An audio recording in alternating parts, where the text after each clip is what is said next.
In a quiet little town nestled among rolling hills, stood an old train station. Every day it was a blur of motion.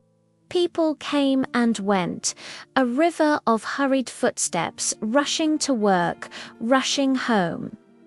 But amidst this daily rush, there was one man who never seemed to be in a hurry at all. Every single evening, he would sit on the same weathered bench, his eyes fixed on the tracks, and he would wait. His name was Strith. At 78 years old, his face was a roadmap of a life fully lived, etched with kindness and a gentle strength.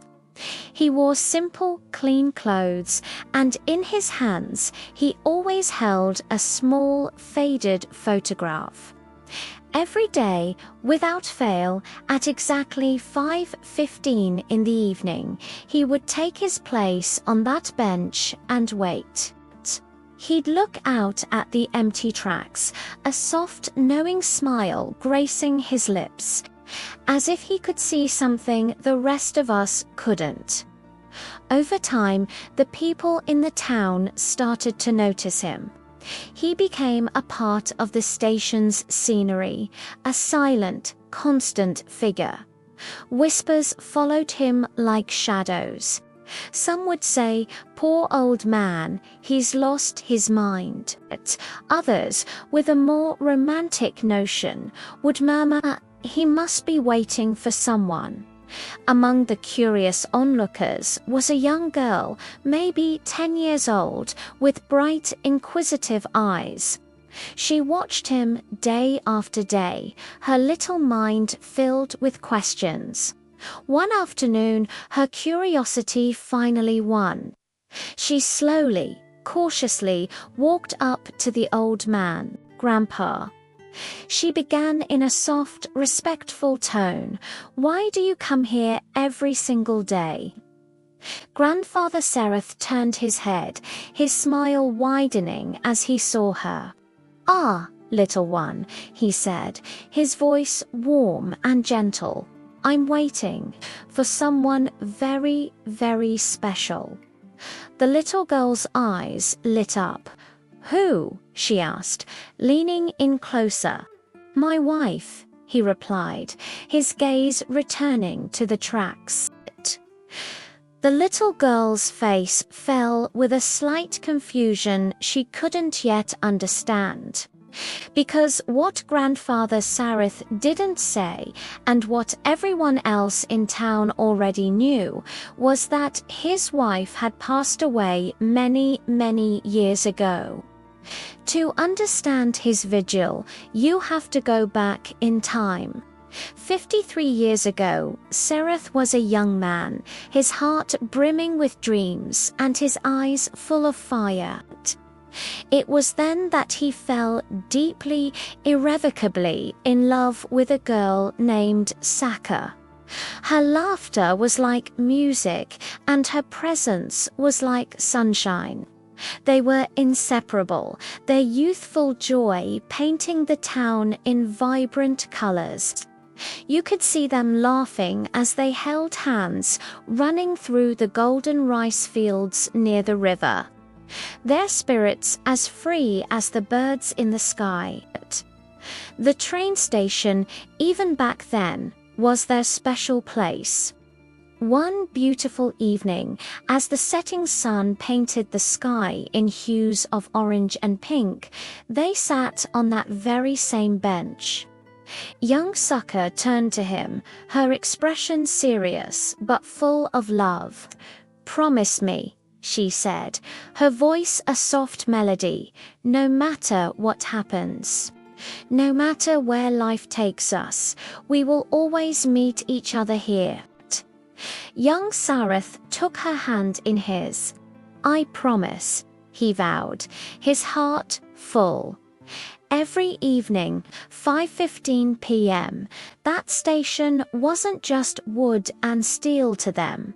It was their sanctuary, a home built not of bricks, but of shared memories and a sacred promise. But as we all know, life is rarely a straight and easy path. It doesn't always keep its promises of sunshine. Their journey together was filled with hardship. They faced the biting winds of poverty, the gnawing pangs of hunger, and the quiet fear of sickness.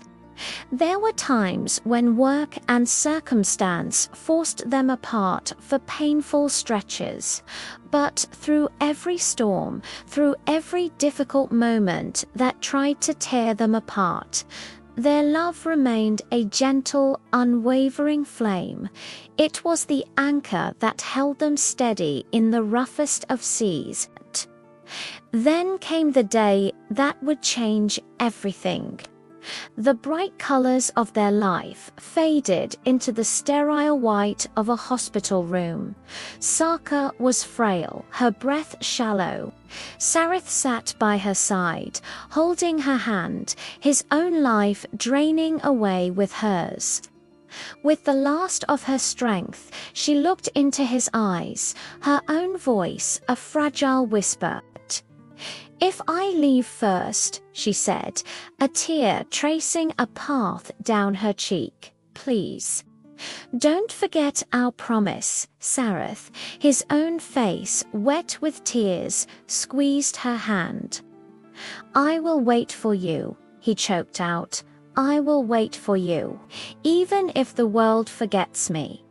And with that final assurance, she closed her eyes, departing from this world as peacefully and quietly as a sunset fading from the evening sky.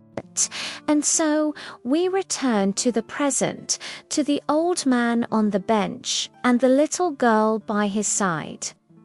"Grandpa," the girl said, her voice tinged with the sad wisdom of the town, "she's not going to come back." Grandfather Sarith didn't look sad, he just smiled, a look of profound peace on his face. "Ah, my dear," he explained gently, "love doesn't end just because the body leaves. Love is a journey. It's not just a single moment in time when our hearts love someone so truly, so completely, we will always meet them again, somewhere."